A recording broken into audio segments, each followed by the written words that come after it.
বিদেশে পড়াশোনা, চাকরি, ব্যবসা কিংবা পর্যটনের উদ্দেশ্যে যারা পাসপোর্টের জন্য আবেদন করার পরিকল্পনা করছেন তাদের জন্য গুরুত্বপূর্ণ ঘোষণা করল কেন্দ্র সরকার।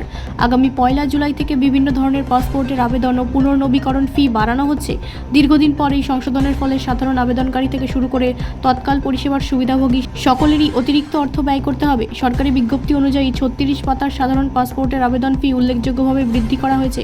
একইভাবে 60 পাতার পাসপোর্ট পুনর্নবীকরণ, হারিয়ে যাওয়া বা ক্ষতিগ্রস্ত পাসপোর্টের পরিবর্তে নতুন পাসপোর্ট ইস্যু এবং তৎকাল পরিষেবার ক্ষেত্রে নতুন ফি কার্যকর হবে। সংশ্লিষ্ট মহলের মতে আধুনিক প্রযুক্তি, নিরাপত্তা ব্যবস্থা এবং পরিষেবা পরিচালনার ব্যয় বৃদ্ধির কারণে এই সিদ্ধান্ত নেওয়া হয়েছে। বিদেশ মন্ত্রকের দাবি, দেশে পাসপোর্ট পরিষেবাকে আরও নিরাপদ, দ্রুত এবং প্রযুক্তি নির্ভর করে তুলতে এই পদক্ষেপ। গত 1 দশকেরও বেশি সময় ধরে আবেদন ফি অপরিবর্তিত ছিল। এই সময়ে পরিষেবা প্রদানের ব্যয় উল্লেখযোগ্যভাবে বেড়েছে।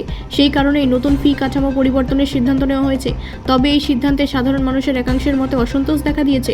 বিশেষ করে উচ্চশিক্ষার জন্য বিদেশে যেতে ইচ্ছুক ছাত্রছাত্রী, চাকরি প্রার্থী এবং নিম্ন ও মধ্যবিত্ত পরিবারের আবেদনকারীদের মতে পাসপোর্টের আবেদন ফি বৃদ্ধি তাদের আর্থিক চাপ আরও বাড়িয়ে দেবে।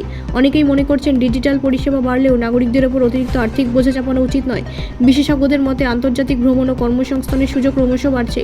ফলে পাসপোর্ট এখন আর কেবল বিদেশ ভ্রমণের নথি নয়, বরং বহু মানুষের পেশাগত ও শিক্ষাগত জীবনের অপরিহার্য দলিল। সেই প্রেক্ষাপটে ফি বৃদ্ধি নিয়ে জনমনে প্রশ্ন উঠলেও সরকার মনে করছে, উন্নত পরিষেবা নিশ্চিত করতে এই ব্যয় বৃদ্ধি অনিবার্য। আগামী 1 জুলাই থেকে নতুন ফি কার্যকর হওয়ার পর পাসপোর্টের জন্য আবেদনকারী সকলেই সংশোধিত হারে অর্থ জমা দিতে হবে।